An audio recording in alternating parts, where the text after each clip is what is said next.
അവൻ അവരെ അനുഗ്രഹിച്ചുകൊണ്ട് മറഞ്ഞു പോവുകയും അതുപോലെ അവർ അവനെ ആരാധിക്കുകയും ചെയ്തു. അതിനുശേഷം അവർ അത്യധികം സന്തോഷത്തോടെ ആനന്ദത്തോടെ ജീവിച്ചു എന്നാണ് പറയുക. ദൈവസന്നിധിയിൽ നിന്ന് ലഭിക്കുന്ന അനുഗ്രഹം, അതുപോലെ തന്നെ ദൈവസന്നിധിയിൽ നമ്മൾ ആരാധിക്കുമ്പോൾ നമുക്കൊരു സന്തോഷം ലഭിക്കും. ആ സന്തോഷം വേറൊരു സ്ഥലത്തു നിന്ന് കിട്ടുകയില്ല. ദിവികാന്യസന്നിധിയിലെത്തുന്ന സന്തോഷം എന്ന് പറഞ്ഞാൽ, അതുപോലെ ദൈവം തരുന്ന സന്തോഷം എന്ന് പറഞ്ഞാൽ അത് ഏറ്റവും വിലയുള്ളൊരു സന്തോഷമാണ്. നിങ്ങൾ വിശുദ്ധ കുർബാന അർപ്പിച്ചൊരു ദിവസം ആരംഭിക്കുമ്പോൾ നമ്മളറിയാതെ മനസ്സിനുള്ളിൽ ആ സന്തോഷം ഇങ്ങനെ നിറയും.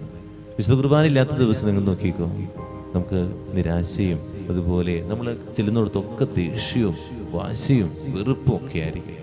നമ്മളറിയാതെ തന്നെ ഈ കർത്താവിൻ്റെ അനുഗ്രഹം ലഭിക്കുമ്പോൾ ഈ ബലിപീഠത്തിൽ നിന്ന് ശക്തി സ്വീകരിച്ചുകൊണ്ട് ബലിയർപ്പിച്ച് നിങ്ങൾ ത്യാഗങ്ങൾ സഹിച്ച് ഈ മഴയും അതുപോലെ ബുദ്ധിമുട്ടുകളൊക്കെ സഹിച്ചുകൊണ്ട് നിങ്ങൾ ബലിപീഠത്തിൻ്റെ അരികിൽ വന്ന് ആ കർത്താവിൻ്റെ അനുഗ്രഹം സ്വീകരിച്ച് ആരാധിച്ച് ഇറങ്ങിപ്പോകുമ്പോൾ നിങ്ങളുടെ ഉള്ളിൽ ദൈവം ഒരു സാധനം നിക്ഷേപിക്കുന്നുണ്ട്. ആ ദൈവത്തിൻ്റെ ഒരു സന്തോഷം, പരിശുദ്ധാത്മാവിൻ്റെ ഒരു അഭിഷേകം.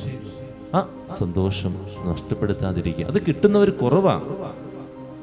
കുറച്ച് പേർക്ക് അത് ലഭിക്കുള്ളൂ, കുറച്ച് പേർക്ക് അത് മടി കൊണ്ട് നഷ്ടപ്പെടുത്തുന്നു. അത് മനസ്സിലാകാത്ത കുറേ പേരുണ്ട്. അത് നമ്മൾ മനസ്സിലാക്കാൻ സാധിക്കട്ടെ. ദൈവസന്നിധിയിൽ നിന്ന് ലഭിക്കുന്നൊരു സന്തോഷം അത് എല്ലാ ദിവസവും ദാഹത്തോടു കൂടി എന്ത് ത്യാഗവും സഹിച്ച് നേടാൻ നമുക്ക് പരിശ്രമിക്കാം, പ്രാർത്ഥിക്കാം.